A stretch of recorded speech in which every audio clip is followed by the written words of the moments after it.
Here is example number 4 on page 278. It reads, find the derivative of the function p of x if p of x is equal to e to the x sine root 3 of x. So we're taking the derivative in terms of x. We were looking for dp dx. dp dx is what we're looking for. Now, when we look at these functions, we have to look at the biggest thing first. So this is really about chain rule more than anything else. Chain rule is the deal here. We just learned that the derivative of sine is cosine. There's no negative on that or anything. It's just sine becomes cosine, so that's straightforward. But we're going to have the chain rule here, in fact, twice. And then we also have the biggest picture we see here is the product rule. We have e to the x times sine of 3x. So let's break this down. Let's call this function u, and let's call this function v. All right, so u has a low tail, v has a high tail. So probably should have started to use some color here. Let's see, u equals e to the x, and therefore du dx is equal to, well, the derivative of e to the x is e to the x. Now, if x was a function, we would have to multiply this by the derivative of that function. But since the derivative of x is just the derivative of x with respect to x, it's just 1. We don't have to do that. The slope of x is 1. All right, and the reason I said that is because we're going to do implicit differentiation a little bit. So this is really times the derivative of x with respect to x, which of course is 1. dx over dx is the same thing, it's 1. So we're not gonna write that. Now, we also have v. Now v is a little more complicated.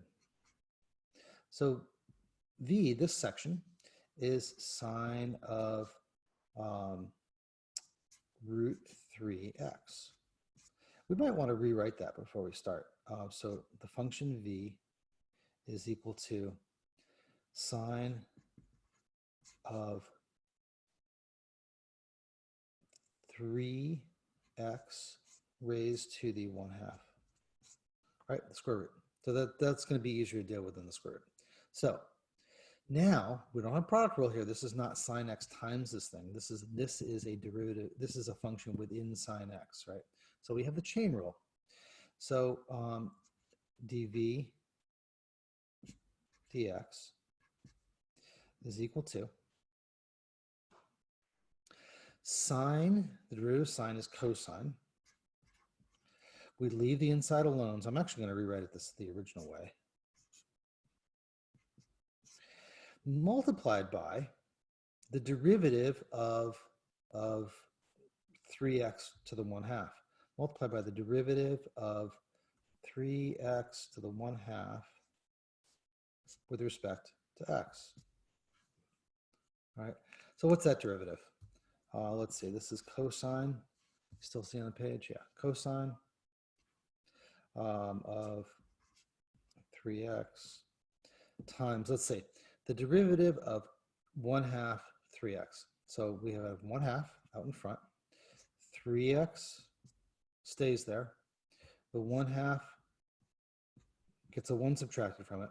And then we have to take the derivative of the inside also. That's going to be times 3.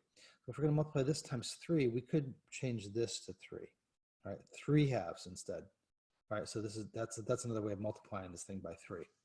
And if we want to rewrite this in a better form, this stuff is going to go ahead of cosine, and this may as well be written in the denominator as a square root function. So let's see, we're going to have a 3 in the numerator.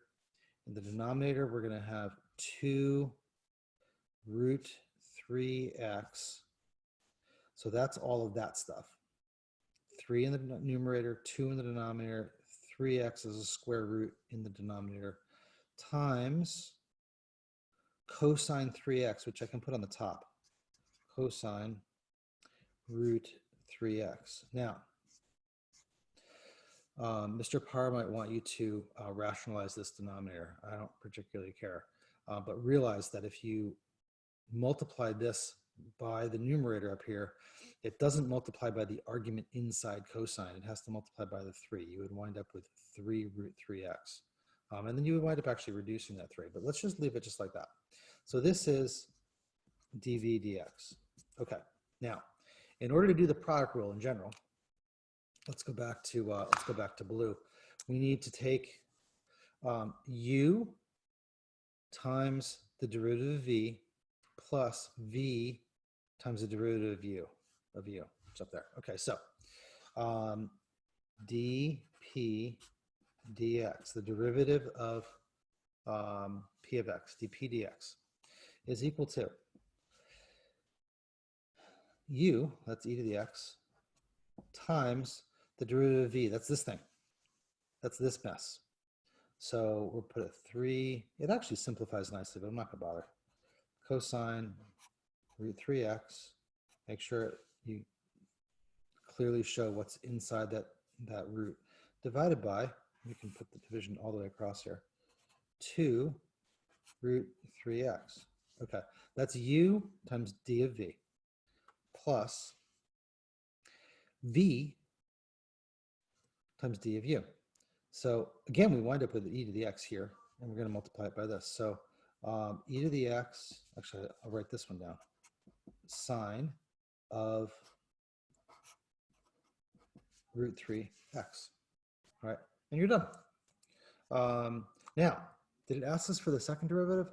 No, thank goodness, because the second derivative, we would have to do this derivative, which would have quotient rule, this derivative, which would have product rule, and it would just keep getting messier and messier. So one derivative at a time, I guess we're doing in this section. All right, I hope that helps.